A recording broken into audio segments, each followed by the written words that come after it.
Good evening, everyone. I'm Riley King, and welcome to the Riley King Newscast, right here on the Riley King Network.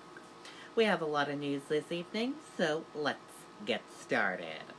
First up, Hurricane Dorian, now Category 2 storm, expected to bring life-threatening conditions across multiple states. The center of Hurricane Dorian is finally moving away from Grand Bahama Island, but the U.S. National Hurricane Center says the island will continue getting dangerous winds and life-threatening storm surge through the evening. It's also projected to bring life-threatening storm surge and dangerous winds for the Florida East Coast and coasts of Georgia and South Carolina, regardless of the exact track of its center, National Hurricane Center staff said. The risk of similar circumstances in hurricane-force winds is increasing along the North Carolina coast, too.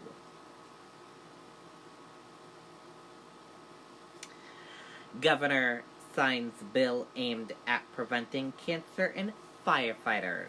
Bill would ban PFAS from firefighting foam, prohibit flame-resistant chemicals. Let's take a listen to that video from WMUR News 9, Ray Brewer.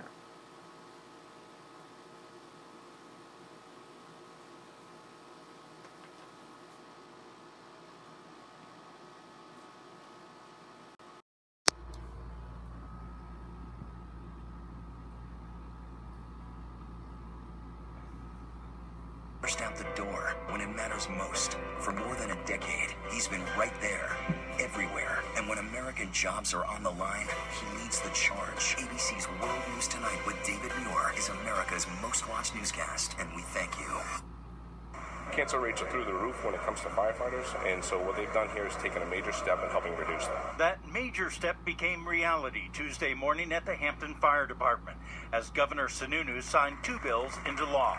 One mandates the removal of harmful chemicals known as PFAS from firefighting foam. We know we've had a generation or two or three of firefighters out there without really realizing and understanding the exposure and the risks. The second prohibits the use of flame-retardant chemicals in furniture.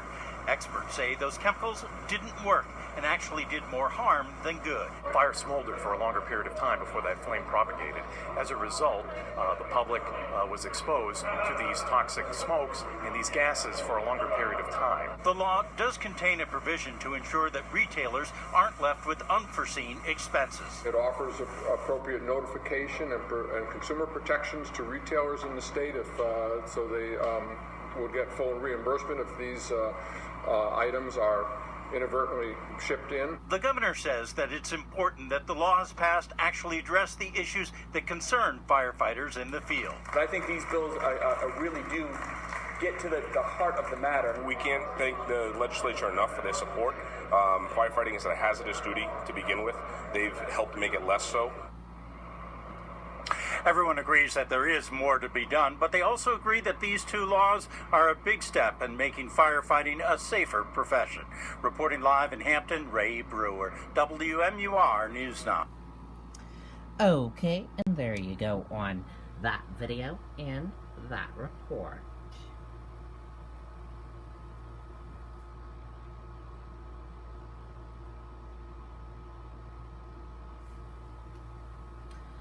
Promising to put working class families first. Democratic Dan Phelps announces run for governor.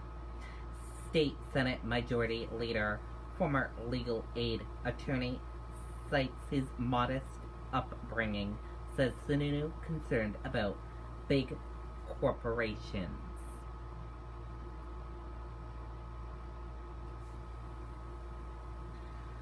Promising a bipartisan approach to governing and a focus on working class families, State Senate Majority Leader Dan Phelps of Concord on Tuesday became a candidate for governor in the 2020 election.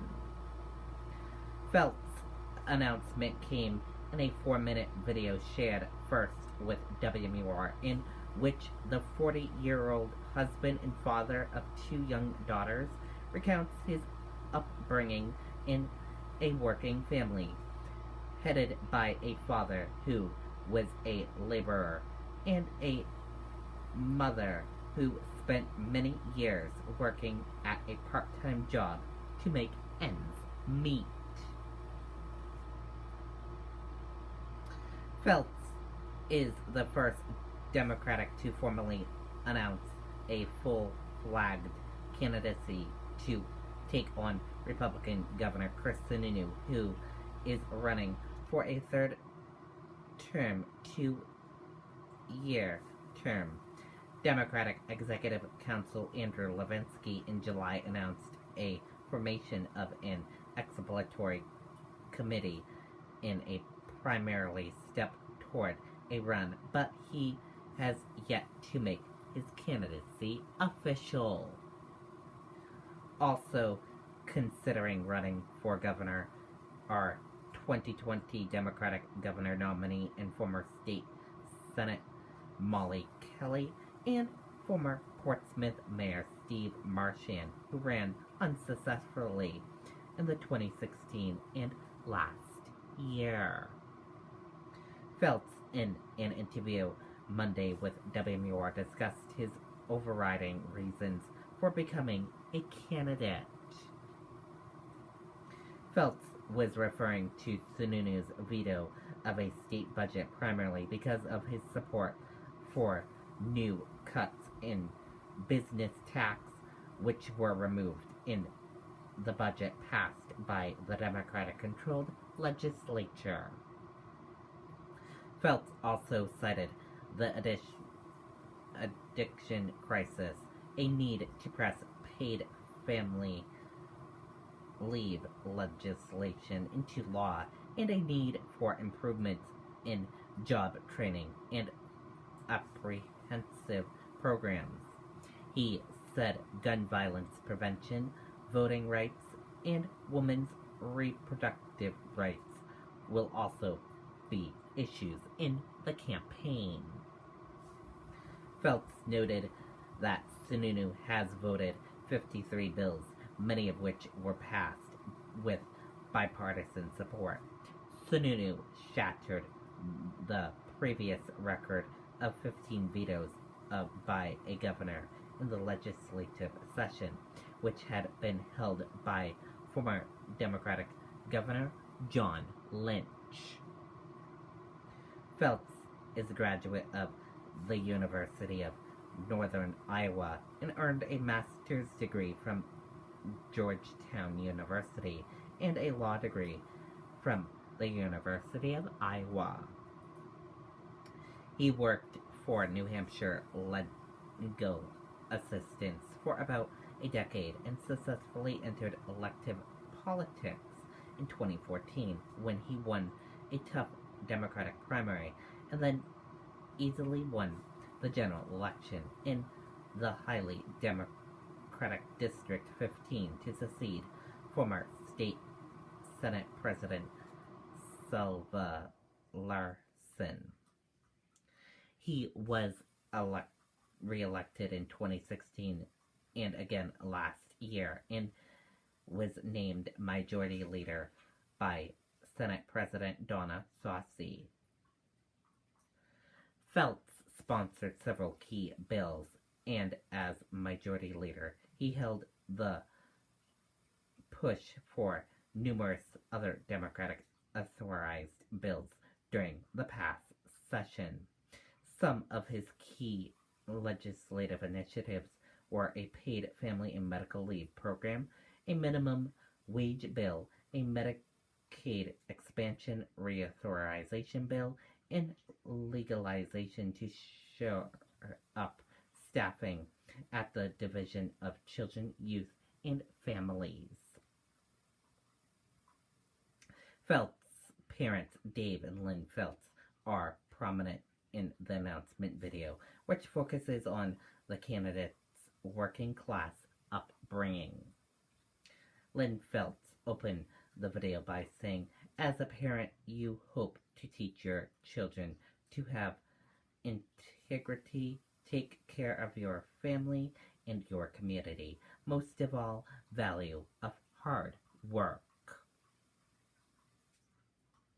Dan Feltz then says, "The way we were raised shape who we are and how we see the world. The values of our parents, in my case, the values of hard work, family, respect, become the values we hold close to our hearts." He goes on to talk about his work as a legal aid attorney and his first bid for the Senate. Then, in a clear reference to Sununu Feltz, "I was born into a family of politics. My father wasn't a governor. I was born into a family of workers. That's what I know. That's what we did." I said, "If we did win his state senate election, I was going to work hard for working families. Well, we did win, and I stayed true to my word." In an official statement, that accomplishment, his announcement, Phelps said. Take a look.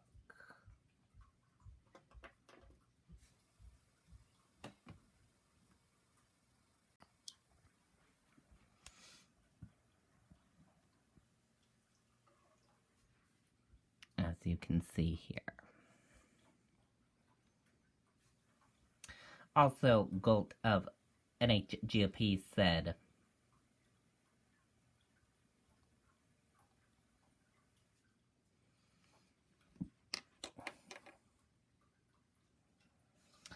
and the Republican Governors Association also issued a statement.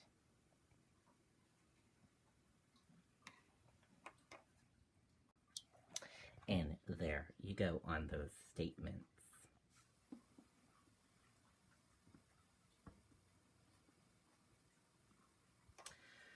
Concord School Board to update public about investigation tonight. Hundreds of parents are expected to attend the board's meeting after 2,700 plus signed a petition to have officials removed from the district. Tonight's monthly Concord Board of Education meeting has been moved to a larger school facility in an effort to accommodate parents expected to show up and continue their call for the removal of the district's superintendent and high school principal. The board's regular monthly meeting, which is scheduled for 7 p.m. on September 3rd, was moved from the SAU 8 office on Liberty Street to the Millbrook Primary School at 53 Kurtzville Road. At the meeting, the board is expected to give the public an update on an internal investigation into the heading of inappropriate relationship allegations against Primo Hugh Leong with 2 students that led to the Concord High School teacher being arrested on rape and funding charges in Massachusetts.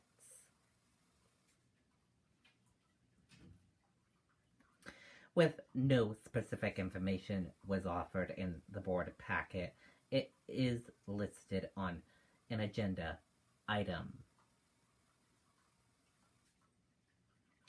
School officials previously expected the investigation to be completed by mid-July, but that has been pushed back to some time later this month. The district released a revamped student and employee standard expectation policy last month.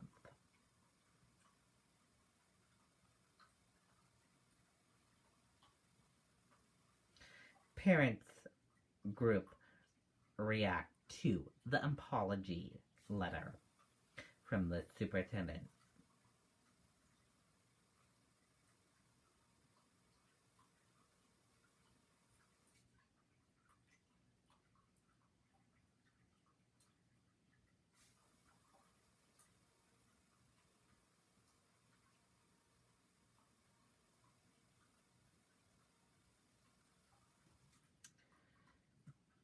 And again, that meeting will be tonight at 7 p.m. at Millbrook School.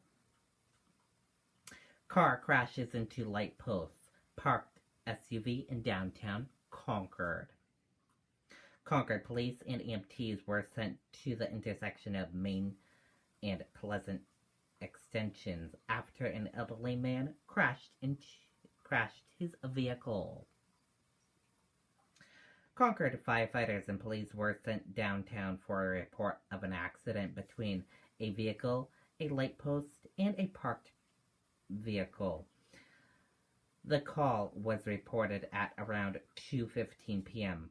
A Ford Fusion sedan drove up onto the sidewalk and struck one of the new lamp posts installed during the downtown Concord Complete Street project, and then struck a Honda CR-V from Massachusetts that was parked outside the Endicott Hotel apartment buildings. The driver, of an elderly man in his late 80s with handicap plate, was checked out by firefighters. They cleared the scene a few minutes after they arrived. According to documents from 2013, the estimated cost to replace one of the light poles was about $9,000. And now let's take a look at that U.S. stock market and see how your U.S. stock market closed for this Tuesday evening.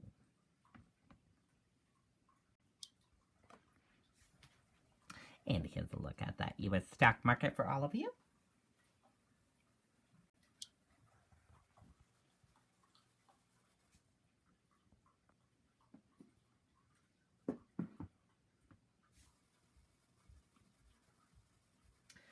Stocks dropped to begin September, and new U.S.-China tariffs wake U.S. manufacturing data.